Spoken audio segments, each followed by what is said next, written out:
Welcome to this another video. There comes a time when a teacher might ask you to go ahead and present your work or assignment or something like this. Then in that case, you should be aware with the different presentation tools that are available with our portal.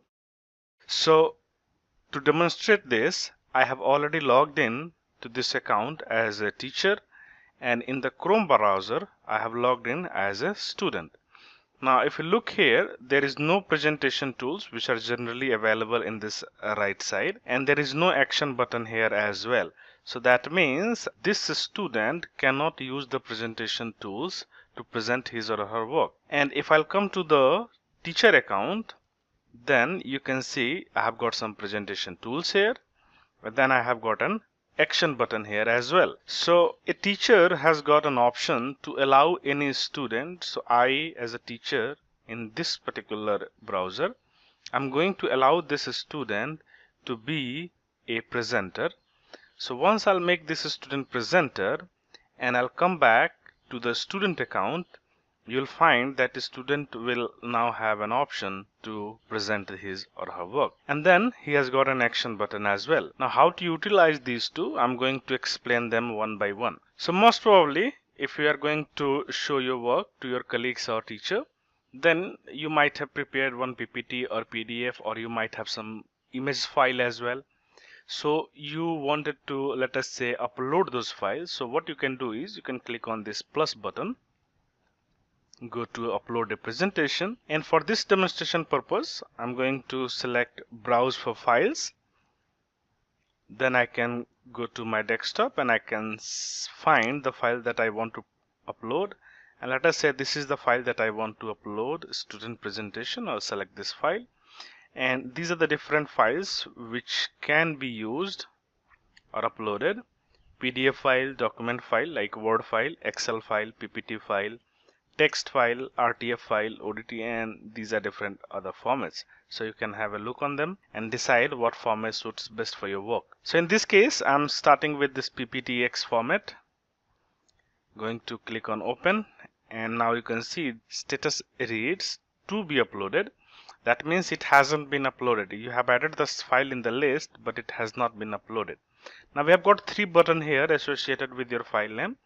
One is to allow your presentation to be downloaded. So if you want your teacher to download this file, you can always click on this, and once it turns into green, it simply means now the teacher will be able to download your work. And you can see we have got three different presentation. Two of them is being uploaded by the faculty, and this is what you are going to upload. So you have to make sure you are going to check your own presentation just in order to show that on the screen.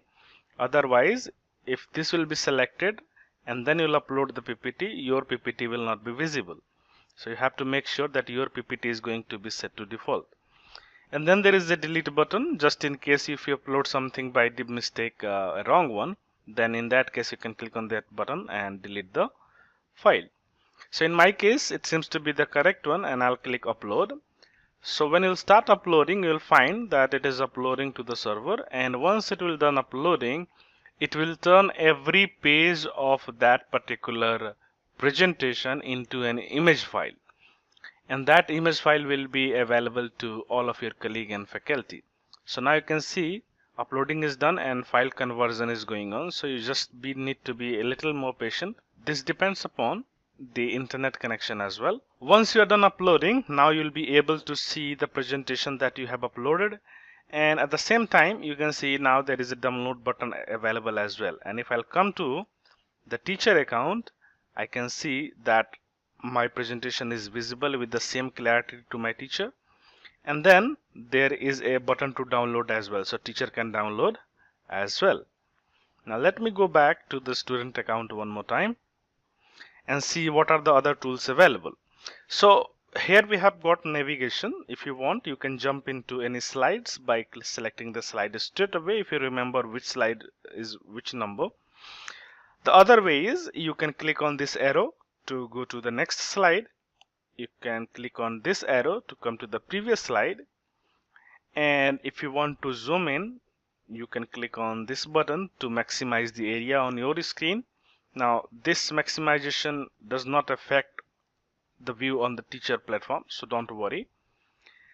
Then you can go to the full screen for the convenience. If you want to zoom in a particular area, you can click on this plus button, and then from this option you can go and select hand, and you can use this hand to slide this presentation, and you can see I have zoomed in quite a bit. Still the clarity has not been lost. That's only because my presentation has been converted to SVG image, and the clarity remains intact even if I zoom for a certain resolution.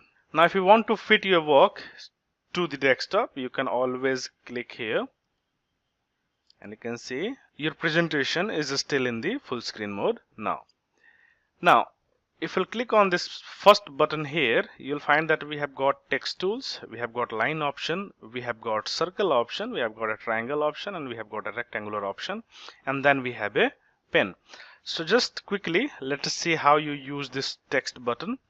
So let us say you wanted to write something here that you missed. So what you can do is you can click on this text, left click here, start dragging to make a rectangle, drop it, and now you can start typing whatever you want. Okay, so that's how it works. Once you are done typing, you can click outside, and you can see now the text is there. Now let us say you want to write something else, then you have option to change the color as well. So let us say I want to change the color to something blue, and this is just some random text. And if you want, you can increase the size of the text as well. Now you can see the difference between the size of these two texts. So this is being controlled from this region. This is for color, and this is for tool selection. Now these two are context related. So if I'll select this line, you'll see now the thickness tools are available here. So this is one line, and if I'll increase the thickness and then draw the line, you can see the difference. And again, color is also applicable in this case, so that's quite self-descriptive. Similarly, you can select this circle tool as well. You can select this triangle tool as well. You can draw a rectangle as well. So depending upon the requirement, these are basic shapes which are generally useful. Now if you want to clear everything, then you can click this delete button, and if you want to clear only the last drawn image or object, then you can click on this back key, and you can see the object will start disappearing in the same reverse order. Now let us say that you have to write something, or let us say you want to highlight this particular word, involute in this case, and then you want to highlight this one. So you can always go ahead and pick this pencil tool, and along with this pencil you have got an option to increase or decrease the thickness, change the color. So this gives a great idea what actually you are trying to explain on your screen, and the same will be visible to the student. And just in case if you are curious how it look like on the student interface, let me minimize this, go back to the student teacher account, and you can see this is how it look like. Now I can always go here, change the view, and you can see the same view is now appearing here. So whatever you do in this particular region, the same is visible to the teacher as well in the same way. Just to make this thing little bit clear how it happens in real time, now let us say this on the left side we have got teacher account, and on the right side we have got a student account, and you can see my mouse is being followed on the teacher screen as well in the same way. So whatever I'll do here, the same is being appeared on the teacher's account as well. So that is how you use the presentation tool. Now there comes a time when you will be asked to present your work in group. So let us say you are part of a 5 team members. So what you can do is you can turn on this multi-user whiteboard on, and if I'll keep my mouse here, you can see there is nothing associated with my mouse. But if I'll keep this on, my registration number will be associated with the mouse. So if there are 5 persons who are using this whiteboard simultaneously, then there will be total 5 mouse here, 5 cursor here, and from each with each cursor there will be a registration number associated to just to get an idea which user is doing what on the screen. So this is how you use these presentation tools. Now there comes a time when you want to share the screen. Let us say there is something going on your screen which cannot be uploaded, but still you want to show. So what you can do is there is an option called share your screen. So I'll click on share your screen, and now I can share my entire screen, or if I have just open a window, I can go ahead and open a select application window or Chrome tab.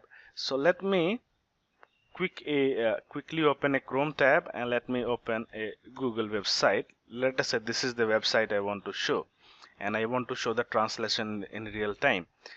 So I can go to the student portal, and in this case I'm going to Chrome tab, and you can see now we have got two tabs. One is this one through which we are teaching, and another one is Google Translate.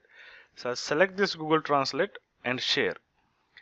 Now this simply means now whatever you are doing on this particular tab, the same will be visible, nothing else. So if I'll come to the teacher account, you can see the teacher is able to see the same thing, only the Google Translate web page, nothing else. So that is what we mean by sharing a tab. Similarly, if I'll stop this sharing, close this up and share the screen, your entire screen, select this one, click share, and then I'm going to minimize. Now have a look what is going to happen. Now I'm sharing my screen, and on my screen right now the teacher account is visible. So you can see within one account I'm getting another account, and within that account I'm getting another one, and so on. So that is the disadvantage of screen sharing, and most of the time you should not use it because the data consumption rate is high and the clarity is not going to be maintained as you maintain the clarity in the PPT itself. So I'm going to student account one more time, and I'm going to click on stop sharing, and once I'll click on stop sharing, I'll be back to the normal screen one again. Now let us say I'm going to slide number 4.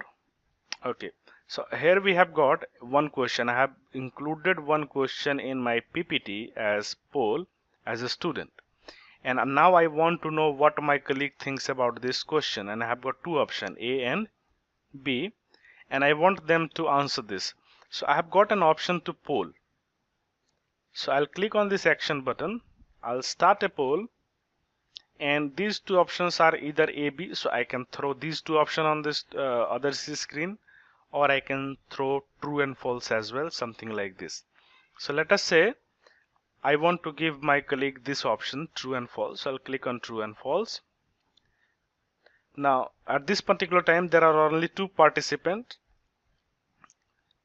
Now if I'll come to the teacher account, you can see that polling option is available on the teacher account as well. So teacher is able to see that question as well and the option as well, and I think this is true. So let us say click on true. I'll minimize the teacher account, go to the student account, and now a student can see then one participant has selected true as an answer, and there is only one participant, so that is why the response is 100%. If there are two participants and each of them are selecting true and false alternatively, then you'll find 50% here and 50% here and 1 here. And those participants who haven't participated in your poll, they will be listed here without response. You can see in front of the teacher name the response is true because that is what he selected. So that is how you engage your classmates during your presentation. One last thing that I would like to discuss upon, and that is YouTube video. Most of the time, let us say that I have a video link here, and this video is how a DC motor works, and I have already got a link. So I do not need to share my screen and then play video on my screen to show that to my colleague or teacher. What I simply can do is I can go to the action button, click on share an external video, and then it will ask for the link. I'll paste the link, share a new video. And the good thing about sharing the video this way is that the data consumption is going to be lower on your end and or your colleagues end or teacher end. And I can see even if there are some ads associated with this video, they will not appear here, not on teacher account, not on the student account.